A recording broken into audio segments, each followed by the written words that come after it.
ಮುಟ್ಟು ಅಯ್ಯ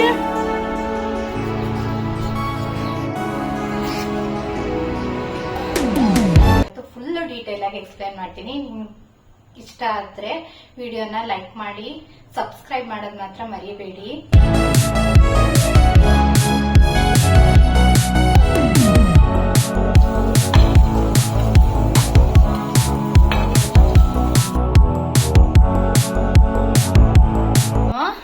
ಬಂದು ನೋಡ್ತಿದ್ದಾರೆ. ಇನ್ನು ಅಡಿಗೆ ಇಲ್ಲ, ಏನ್ ಮಾಡೋದು ಅಂತ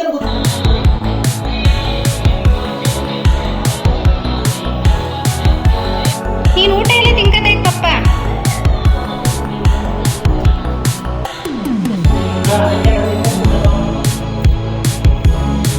hi guys, welcome back to my YouTube channel. ಇವತ್ತು ಮಾರ್ನಿಂಗಿಂದನೇ ಬ್ಲಾಗ್ ಸ್ಟಾರ್ಟ್ ಮಾಡ್ತಾ ಇದ್ದೀನಿ. ನನ್ನ ಮಗ ಬೆಳಿಗ್ಗೆ ಎದ್ದ ತಕ್ಷಣವೇ ಇಲ್ಲಿ ಕುರಿದು ಸೌಂಡ್ ಬರ್ತೈತೆ ಅಂತ ಅಂದ್ಬಿಟ್ಟು ಅಲ್ಲಿ ಎಲ್ಲಿ ಅಂತ ಹುಡಿಕೊಂಡು ಒಂದೆರಡು ಮನೆ ಬಿಟ್ಟಾದ್ಮೇಲೆ ಆ ಮನೇಲಿತ್ತು, ಅಲ್ಲಿ ಕರ್ಕೊಬಂದಿದ್ದಾನೆ ನೋಡಬೇಕು ಅಂತ ಅಂದ್ಬಿಟ್ಟು.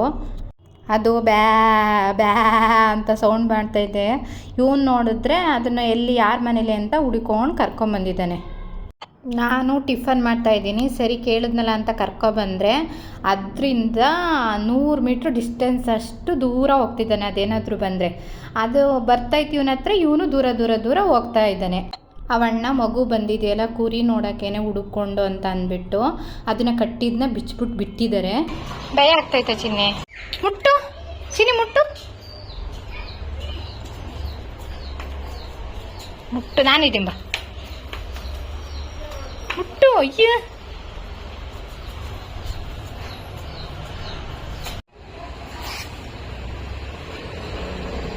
ಆ ಮನೆ ಹತ್ರ ಒಂದು ದೊಡ್ಡ ಪತ್ರೆ ಗಿಡ ಇದೆ. ಆ ದೊಡ್ಡ ಪತ್ರೆ ಗಿಡದಿಂದ ಒಂದು ಎಲೆ ಕಿತ್ಕೊಂಡು ಅದನ್ನು ತಿನ್ನು ತಿನ್ನು ತಿನ್ನು ಅಂತ ಹೇಳ್ತಾ ಇದ್ದಾನೆ. ಸರಿ, ಎಲೆಕ್ಟ್ರಿಷಿಯನ್ನು ಫೋನ್ ಮಾಡಿದ್ರು, ಸ್ವಲ್ಪ ಬಂದಿದ್ದೀವಿ ಬನ್ನಿ ಅಂತ ಅಂದ್ಬಿಟ್ಟು. ನಮ್ಮ ಮನೇಲಿ ಸ್ವಲ್ಪ ಸ್ವಿಚ್ ಬೋರ್ಡ್ ಪ್ರಾಬ್ಲಮ್ ಆಗಿತ್ತು ಅಂತ ಅಂದ್ಬಿಟ್ಟು ಅವರಿಗೆ ಫೋನ್ ಮಾಡಿದ್ವಿ. ಅವ್ರು ಫೋನ್ ಮಾಡಿದ್ರಲ್ಲ ಅಂತ ಅವನ್ನ ಕುರಿನ ತೋರಿಸ್ಕೊಂಡು ಮನೆಗೆ ಕರ್ಕೊಬಂದೆ. ಇಲ್ಲಿ ನೋಡಿ ಸ್ವಿಚ್ ಬೋರ್ಡು, ಇಲ್ದು ಸ್ವಲ್ಪ ತುಂಬ ವರ್ಷ ಆಗಿದೆ, ಬಟ್ ಮನೆ ಅಂತೂ ಸಖತ್ತಾಗಿದೆ. ಅಲ್ಲಿ ಸ್ವಿಚ್ ಬೋರ್ಡು ಅಥವಾ ಏನಾದರೂ ಪವರ್ ಪ್ರಾಬ್ಲಮ್ಮು ನಮ್ಮ ಮನೇಲಂತೂ ಅವಾಗವಾಗ ಆಗ್ತಾನೆ ಇರುತ್ತೆ. ನಾವಂತೂ ಅದೆಷ್ಟು ಸರಿ ಮಾಡಿಸ್ತೀವೋ ಇದಕ್ಕೆ ಅಂತಲೇ ನಮಗೆ ಒಂದು 2 ತಿಂಗಳಿಗೆ 1 ತಿಂಗಳಿಗೆ ಒಂದ್ಸಲಿ ಒಂದು 500-1000 ರೂಪಾಯಿ ಇಡ್ತಾನೇ ಇರಬೇಕು. ಇನ್ನೇನಂತ ಅಂದ್ಬಿಟ್ಟು ಸರಿ ಅಂತ ಅವ್ನು ಕರೆಸಿ ಸರಿ ಮಾಡಿಸ್ಕೊಂಡು, ಇನ್ನೇನು ನಂಗೆ ಯೂಸ್ ಇತ್ತು ಸ್ವಲ್ಪ ಚಾರ್ಜ್ಗೆಲ್ಲ ಹಾಕ್ಕೊಳ್ಳೋಕ್ಕೆ ಮತ್ತು ರಿಂಗ್ ಲೈಟೆಲ್ಲ ಫಿಕ್ಸ್ ಮಾಡ್ಕೊಳ್ಳೋಕ್ಕೆ ಬೇಕಿರುತ್ತೆ ಅಂತ ಅಂದ್ಬಿಟ್ಟು ಸರಿ ಮಾಡಿಸ್ಕೊಂಡೆ. ಇದಕ್ಕೇ ಅವರು ಆಲ್ಮೋಸ್ಟು ಒಂದು 500 ಚಾರ್ಜ್ ಮಾಡಿದರು. ಸರಿ ಅಂತ ಇನ್ನೇನು ಮಾಡೋದು, ಮಾಡಿಸ್ಕೊಂಡ್ವಿ. ಇವತ್ತು ನಾನು ಪನ್ನೀರ್ ವೆಜ್ ಬಿರಿಯಾನಿ ಮಾಡೋಣ ಅಂತ ಅಂದ್ಕೊಂಡಿದ್ದೀನಿ. ಅದಕ್ಕೆ ಸ್ವಲ್ಪ ದೇವಯ್ಯ ಬಾಸ್ಮತಿ ರೈಸ್ ಇತ್ತು, ಅದಕ್ಕೆ ಅದರಲ್ಲೇ ಮಾಡ್ಕೊಳ್ಳೋಣ. ನಾರ್ಮಲ್ ರೈಸು ಮತ್ತು ಬಾಸ್ಮತಿ ರೈಸ್ನ ಮಿಕ್ಸ್ ಮಾಡಿ ಚೆನ್ನಾಗಿರುತ್ತೆ ಅಂತ ಅಂದ್ಬಿಟ್ಟು ಸರಿ ಎಷ್ಟಿದೆ ಅಂತ ನೋಡ್ಕೋತಾ ಇದ್ದೆ. ಇನ್ನೂ ಸ್ವಲ್ಪ ಇತ್ತು, ಅದನ್ನು ಯೂಸ್ ಮಾಡ್ಕೊಳ್ಳೋಣ ಅಂತ. ಈ ಬಾಸ್ಮತಿ ರೈಸೂ ಚೆನ್ನಾಗಿರುತ್ತೆ, ಇಂಡಿಯಾ ಗೇಟ್ ಥರನೇ Daawat Devaaya basmati rice. Basmati rice almost ನಾನು ಎಲ್ಲ ಬ್ರ್ಯಾಂಡ್ನೂ ಯೂಸ್ ಮಾಡಿ ನೋಡಿದ್ದೀನಿ. ಅದರಲ್ಲಿ ಇದು ಮತ್ತು ಇಂಡಿಯಾ ಗೇಟ್ ಎರಡೂ ಚೆನ್ನಾಗಿರುತ್ತೆ ಅಂತ ನನಗನ್ಸುತ್ತೆ. ಇವಾಗ ನನಗೆ ಏನೇನು ಇಂಗ್ರೀಡಿಯೆಂಟ್ಸ್ ಬೇಕು ವೆಜ್ ಬಿರಿಯಾನಿ ಮಾಡೋಕ್ಕೆ ಅದನ್ನೆಲ್ಲ ಎತ್ತಿಟ್ಕೋತಾ ಇದ್ದೆ. ಕಟ್ ಮಾಡ್ಕೊಳ್ಳೋದು ಆ ಥರದ್ದೆಲ್ಲ ನೀಟಾಗಿ ಎತ್ತಿಟ್ಕೊಂಡು ಒಂದೇ ಸಲ ಮಾಡ್ಕೊಬಿಟ್ರೆ ಬೇಗ ಕುಕ್ ಮಾಡ್ಬೋದು ಅನ್ನೋದಕ್ಕೋಸ್ಕರ ಅದಕ್ಕೆ ಎಲ್ಲ ಇಂಗ್ರೀಡಿಯೆಂಟ್ಸ್ನು ರೆಡಿ ಮಾಡಿ ಇಟ್ಕೋತಾ ಇದ್ದೀನಿ. ಸ್ವಲ್ಪ ಕೊತ್ತಂಬರಿ, ಸ್ವಲ್ಪ ಪುದೀನ, ಸ್ವಲ್ಪ ಕರಿಬೇವು, ಸ್ವಲ್ಪ ಬೀನ್ಸು, ಒಂದು ಕ್ಯಾರೆಟು, ಒಂದು ಆಲೂಗಡ್ಡೆ, ಒಂದು ಗೆಡ್ಡೆಕೋಸು, ಒಂದು 3 ಟೊಮ್ಯಾಟೊ, 1.5 ಈರುಳ್ಳಿ, 1 ಗೆಡ್ಡೆ ಬೆಳ್ಳುಳ್ಳಿ, 1-2 ಇಂಚು ಶುಂಠಿ, 1 ನಿಂಬೆಹಣ್ಣು, ಅದರಲ್ಲಿ ಅರ್ಧ ಪೀಸ್ ಸಾಕು. ಆಮೇಲೆ ಇಷ್ಟನ್ನು ರೆಡಿ ಮಾಡಿ ಇಟ್ಕೊಂಡೆ.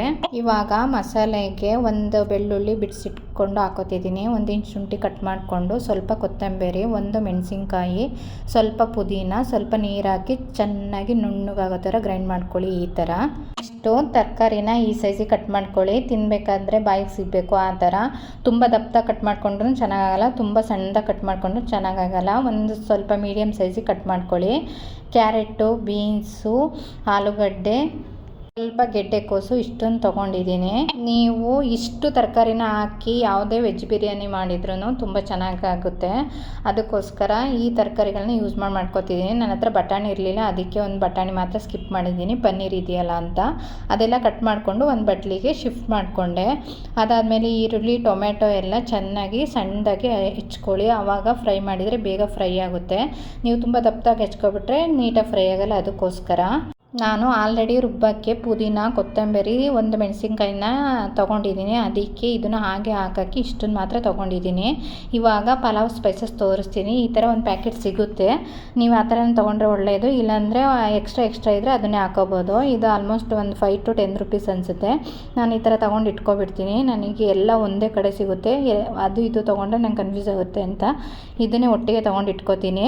ಒಂದು 3 ಪಲಾವ್ ಎಲೆ, 1 ಇಂಚು ಚಕ್ಕೆ, 1 ಅನಾನಸ್ ಹೂವು, ಒಂದು ಸ್ವಲ್ಪ ಸೋಂಪು, ಸ್ವಲ್ಪ ಕಸೂರಿ ಮೇಥಿ, ಒಂದು ಚಕ್ರ ಮೊಗ್ಗನ್ನ ಈ ಥರ ಸ್ಮ್ಯಾಶ್ ಥರ ಮಾಡಿಬಿಟ್ಟು ಹಾಕ್ಕೊಳ್ಳಿ. ಆವಾಗ ಅದ್ರ ಅರೋಮ ಚೆನ್ನಾಗಿದ್ದಾಗ ವೆಜ್ ಬಿರಿಯಾನಿ ತುಂಬ ಚೆನ್ನಾಗಾಗುತ್ತೆ. ಅದಕ್ಕೋಸ್ಕರ ಇವಾಗ ಪೌಡ್ರುಗಳನ್ನೆಲ್ಲ ಹಾಕೋತಾ ಇದ್ದೀನಿ.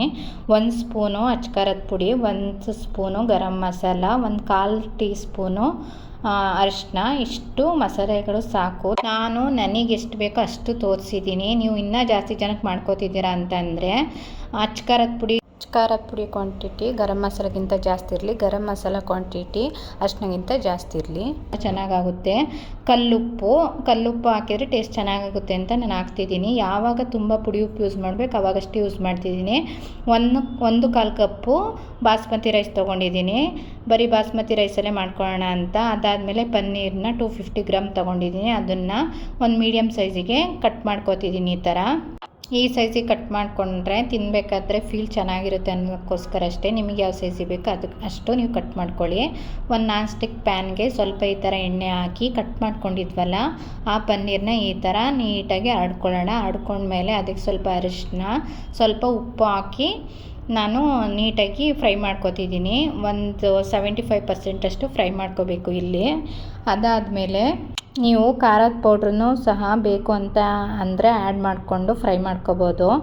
ಈಗ ನೋಡ್ತಿರ್ಬೋದು ನೀವು ಪನ್ನೀರ್ ಆಲ್ಮೋಸ್ಟ್ ಒಂದು 70% ಅಷ್ಟು ಫ್ರೈ ಆಗಿದೆ. ಅದನ್ನು ಒಂದು ಬೌಲ್ಗೆ ಶಿಫ್ಟ್ ಮಾಡ್ಕೊತಿದ್ದೀನಿ. ನೀವು ಈ ಥರ ಫ್ರೈ ಮಾಡಿಕೊಂಡು ವೆಜ್ ಬಿರಿಯಾನಿಗೆ ಹಾಕೋಬೇಕು. ನೀವು ಹಾಕೋಬಿಟ್ರಿ ಅಂತಂದರೆ ಅಷ್ಟೊಂದು ಚೆನ್ನಾಗಾಗಲ್ಲ, ಮತ್ತು ಪನ್ನೀರೂ ಕಳ್ಳೋಗ್ಬಿಡುತ್ತೆ. ಅದಕ್ಕೋಸ್ಕರ ನೀವು ಈ ಥರ ಫ್ರೈ ಮಾಡಿಬಿಟ್ಟು ಹಾಕ್ಕೊಳ್ಳಿ. ಈಗ ಒಂದು ಪಾತ್ರೆಗೆ 3 to 4 ಟೇಬಲ್ ಸ್ಪೂನಷ್ಟು ಎಣ್ಣೆ ಹಾಕೋತಿದ್ದೀನಿ. ಪನ್ನೀರ್ ಫ್ರೈ ಮಾಡೋಕ್ಕೆ ಹಾಕ್ಕೊಂಡಿದ್ವಲ್ಲ ಅದಕ್ಕೆ ಇಲ್ಲಿ ನೋಡಿ ಹಾಕ್ಕೊಳ್ಳಿ. ಅದಾದಮೇಲೆ ಪಲಾವ್ ಸ್ಪೈಸಸ್ ಇದೆಯಲ್ಲ ಅದನ್ನೆಲ್ಲ ಇದಕ್ಕೆ ಆ್ಯಡ್ ಮಾಡ್ಕೊಳ್ಳೋಣ. ಆ್ಯಡ್ ಮಾಡಿಕೊಂಡು ಸ್ವಲ್ಪ ಫ್ರೈ ಆಗಲಿ. 1 ನಿಮಿಷ ಆದಮೇಲೆ ಅದಕ್ಕೆ ಕಟ್ ಮಾಡಿ ಇಟ್ಕೊಂಡಿದ್ವಲ್ಲ ಮೆಣಸಿನ್ಕಾಯಿನ ಆ್ಯಡ್ ಮಾಡ್ಕೊಳ್ಳೋಣ. ಅದಾದಮೇಲೆ ಕಟ್ ಮಾಡಿರೋ ಈರುಳ್ಳಿ ಮತ್ತು ಟೊಮ್ಯಾಟೋನ ಇದಕ್ಕೆ ಹಾಕ್ಕೊಂಡು ಒಂದು 3 ಮಿನಿಟ್ಸ್ ನೀಟಾಗಿ ಈ ಥರ ಕೈ ಹಾಕ್ಕೊಂಡು ಫ್ರೈ ಮಾಡ್ಕೊಳ್ಳಿ. ಅದಾದಮೇಲೆ ಸ್ವಲ್ಪ ಕಲ್ಲುಪ್ಪನ್ನ ಆ್ಯಡ್ ಮಾಡ್ಕೊತಿದ್ದೀನಿ, ಬೇಗ ಬಾಡುತ್ತೆ ಅಂತ ಅಂದ್ಬಿಟ್ಟು. ಕಟ್ ಮಾಡ್ಕೊಂಡು ಇಟ್ಕೊಂಡಿದ್ವಲ್ಲ ಅದು ಸ್ವಲ್ಪ ಪುದೀನ, ಸ್ವಲ್ಪ ಕೊತ್ತಂಬರಿ ಸೊಪ್ಪನ್ನು ಆ್ಯಡ್ ಮಾಡಿಕೊಂಡು ನೀಟಾಗಿ ಫ್ರೈ ಮಾಡ್ಕೊಳ್ಳೋಣ 1-2 ನಿಮಿಷ. ಅದಾದಮೇಲೆ ರುಬ್ಬಿಟ್ಕೊಂಡಿದ್ವಲ್ಲ ಮಸಾಲೆನೂ ಆ್ಯಡ್ ಮಾಡ್ಕೊಂಡು ಇದಕ್ಕೆ ಹಸಿ ಸ್ಮೆಲ್ ಹೋಗೋವರೆಗೂ ನೀಟಾಗಿ ಫ್ರೈ ಮಾಡ್ಕೋಬೇಕು. ಇಲ್ಲಾಂದರೆ ವೆಜ್ ಬಿರಿಯಾನಿಲಿ ಸ್ಮೆಲ್ಲು ಸ್ವಲ್ಪ ಹಾಗೆ ಉಳ್ಕೊಬಿಡುತ್ತೆ. ಅದಕ್ಕೆ ಹಸಿ ಸ್ಮೆಲ್ ಹೋಗೋವರೆಗೂ ಅಟ್ಲೀಸ್ಟ್ ಒಂದು 4 ಮಿನಿಟ್ಸ್ ಆದ್ರೂ ನೀಟಾಗಿ ಈ ಥರ ಫ್ರೈ ಮಾಡ್ಕೊಳ್ಳಿ. ಆವಾಗ ವೆಜ್ ಬಿರಿಯಾನಿ ಚೆನ್ನಾಗಾಗುತ್ತೆ. ನೆಕ್ಸ್ಟು ಕಟ್ ಮಾಡಿ ಇಟ್ಕೊಂಡಿದ್ವಲ್ಲ ತರಕಾರಿಗಳನ್ನೆಲ್ಲ ಈ ಥರ ಹಾಕ್ಕೊಂಡು 1-2 ಸಲ ಈ ಥರ ಮಿಕ್ಸ್ ಮಾಡಿದ್ಮೇಲೆ ನಾವು ತೊಗೊಂಡಿದ್ವಲ್ಲ ಮಸಾಲೆಗಳು ಅಚ್ಕಾರದ ಪುಡಿ, ಗರಂ ಮಸಾಲ, ಅರಿಶಿನ ಅದನ್ನು ಇದಕ್ಕೆ ನೀಟಾಗಿ ಸೇರಿಸ್ಕೊಂಡು ಸ್ವಲ್ಪ ಮಿಕ್ಸ್ ಮಾಡ್ಕೊಳ್ಳೋಣ. ಅದಾದಮೇಲೆ ತೊಳೆದಿಟ್ಕೊಂಡಿರೋ ರೈಸ್ನ ಇದಕ್ಕೆ ಆ್ಯಡ್ ಮಾಡಿಕೊಂಡು ನೀಟಾಗಿ ಮಸಾಲೆ ಎಲ್ಲ ಇದಕ್ಕೆ ಹಿಡಿಯೋ ಥರ ಒಂದು 5 ಮಿನಿಟ್ಸ್ ಈ ಥರ ಮಿಕ್ಸ್ ಮಾಡ್ಕೊಳ್ಳಿ. ನೀವು ತೊಗೊಂಡಿರೋ ರೈಸ್ಗೆ 1:2 ರೇಷಿಯೋ ಥರ ನೀರನ್ನ ಆ್ಯಡ್ ಮಾಡ್ಕೊಳ್ಳಿ. ಅಂದರೆ 1 ಲೋಟ ಅಕ್ಕಿಗೆ 2 ಗ್ಲಾಸ್ ವಾಟರು. ಇದು ಬಾಸ್ಮತಿ ರೈಸ್ ಆಗಿರೋದ್ರಿಂದ ಒಂದು ಸ್ವಲ್ಪ ಕಮ್ಮಿ ಹಾಕ್ಕೊಳ್ಳಿ, ಅಂದರೆ 1.5 ಕಪ್ ಹಾಕ್ಕೊಳ್ಳಿ. ಆವಾಗ ಉದುದ್ರಾಗಿ ಚೆನ್ನಾಗಾಗುತ್ತೆ. ನೀವು 2 ಗ್ಲಾಸ್ ಹಾಕೋಬಿಟ್ರೆ ಮೆತ್ತಗಾಗುತ್ತೆ. ಕೊನೆಯದಾಗಿ ಪನ್ನೀರನ್ನ ಫ್ರೈ ಮಾಡಿ ಇಟ್ಕೊಂಡಿದ್ವಲ್ಲ ಅದನ್ನು ಇದಕ್ಕೆ ಆ್ಯಡ್ ಮಾಡಿಕೊಂಡು ನೀಟಾಗಿ ಮಿಕ್ಸ್ ಮಾಡ್ಕೊಳ್ಳಿ. ಕೊನೆಯಲ್ಲಿ ಹಾಕಬೇಕು ಪನ್ನೀರನ್ನ. ನೀವು ಏನಾದರೂ ಫಸ್ಟೇ ಹಾಕ್ಬಿಟ್ರಿ ಅಂತಂದರೆ ಅದೆಲ್ಲ ಕರ್ಗೋಗ್ಬಿಡುತ್ತೆ ಪನ್ನೀರು, ಅದಕ್ಕೆ ಕೊನೆಯಲ್ಲಿ ಹಾಕಿ. ಅದಾದಮೇಲೆ ಸ್ವಲ್ಪ ತುಪ್ಪನ ಆ್ಯಡ್ ಮಾಡಿಕೊಂಡು ಒಂದು ಸ್ವಲ್ಪ ನೀಟಾಗಿ ಮಿಕ್ಸ್ ಮಾಡಿಕೊಂಡು ಸ್ವಲ್ಪ ಈ ಥರ ಒಂದು ಸ್ವಲ್ಪ ಕುದೀತಾ ಇದೆ ಅಂತ ಅಂದಾಗ ಇನ್ನೊಂದು ಸಲ ಉಪ್ಪು ಖಾರ ಎಲ್ಲ ಚೆಕ್ ಮಾಡಿಕೊಂಡು ಕುಕ್ಕರ್ ಲಿಡ್ನ ಈ ಥರ ಕ್ಲೋಸ್ ಮಾಡಿ 2 ವಿಷಲ್ ಹಾಕ್ಸಿ ಸಾಕು. ಒಳ್ಳೆ ಬಿರಿಯಾನಿ ರೆಡಿ ಆಗಿರುತ್ತೆ. ಇದು ಮಾಡೋಕ್ಕೆ ಆಲ್ಮೋಸ್ಟ್ ಒಂದು 45 ಮಿನಿಟ್ಸ್ ತೊಗೊಂಡಿದ್ದೀನಿ ವಿತ್ ವಿಡಿಯೋ ಮಾಡಿಕೊಂಡು. ಅಷ್ಟರಲ್ಲಿ ನೋಡಿ ಬಂದುಬಿಟ್ಟಿದ್ದಾರೆ ಇವರು. ಬಂದು ನೋಡ್ತಿದ್ದಾರೆ. ಇನ್ನೂ ಅಡುಗೆ ಇಲ್ಲ, ಏನ್ ಮಾಡೋದು ಅಂತ ನೋಡಿ. ಇವರೇನೆ ಮೇನ್ ಶೆಫು. ಇವ್ರಿಗೆ ಅವಾಗವಾಗ ಡಿಫ್ರೆಂಟ್ ಆಗಿರೋ ವೆರೈಟಿ ರೆಸಿಪೀಸ್ ಮಾಡಿಬಿಟ್ಟು ಸ್ಪಾನ್ಸರ್ ಮಾಡ್ತಾ ಇದ್ದಾರೆ. ಓಕೆನಾ, ಸ್ಪಾನ್ಸರ್ ಮಾಡ್ತಾ ಇರ್ತಾರೆ ಮುಂದೇನು, ಆಯ್ತಾ. ಇವರಿದ್ದಾರಲ್ಲ, ಇವರು ಟೆಸ್ಟರು. ಈ ಜಾವಾ ಡೆವಲಪರ್ ಆದಮೇಲೆ ಟೆಸ್ಟರ್ ಎಲ್ಲ ಇರ್ತಾರಲ್ಲ, ಏನಾದ್ರು ಸಾಫ್ಟ್ವೇರ್ ಡೆವಲಪ್ ಮಾಡಿದ್ಮೇಲೆ ಅವರು ಈ ಥರ ಈ ಅಡುಗೆ ಎಲ್ಲ ಮಾಡಾದ್ಮೇಲೆ ಇವರೇ ಟೆಸ್ಟ್ ಮಾಡೋದು. ಅಡುಗೆ ಜೊತೆಗೆ ಇಂಗ್ರೀಡಿಯೆಂಟ್ಸ್ ಎಲ್ಲ ಚೆಕ್ ಮಾಡ್ತಾರೆ. ಇಂಗ್ರೀಡಿಯೆಂಟ್ಸ್ ಅಲ್ಲಿ ಈಗ ನೋಡಿ, ನೀವು ನೋಡ್ಬೋದು, ಲೆಮನ್ ಚೆಕ್ ಮಾಡಿದ್ದಾರೆ. ಲೆಮನ್ ಚೆನ್ನಾಗಿದೆಯಾ ಇಲ್ಲ ಅಂತ ಚೆಕ್ ಮಾಡಿದ್ದಾರೆ.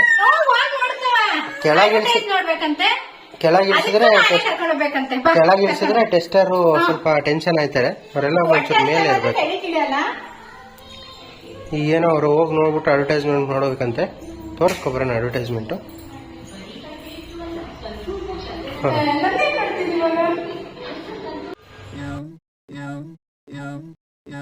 Head over heels for that someone. Head for the hills for nothing. Running, scared, screaming at the top of my lungs. In my many minds, my heart doesn't always agree. What I'm thinking inside. Think about it, your gut can lie. When you're hungry but it hurts to eat. Do you actually wanna die? No matter how bad it tastes, I want it. Here's a metaphor for my life. I'm eating McDonald's to get healthy. Tell me how that makes sense.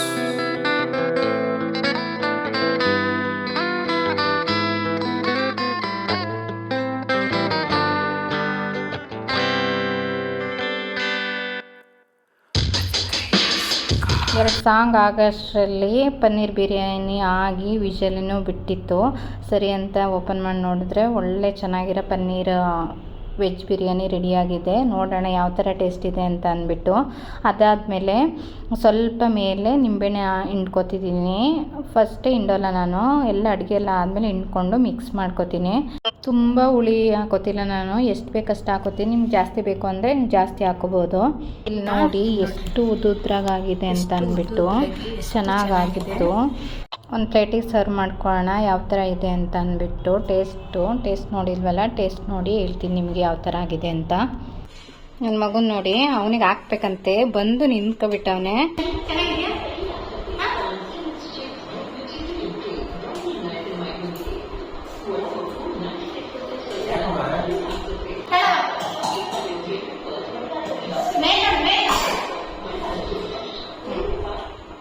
Paneer veg biryani ನಿಜವಾಗ್ಲೂ ತುಂಬ ಚೆನ್ನಾಗಾಗಿತ್ತು. ನೀವು ಒಂದ್ಸರಿ try ಮಾಡಿ ನೋಡಿ, ನನಗೆ comment ಮಾಡಿ ತಿಳಿಸಿ.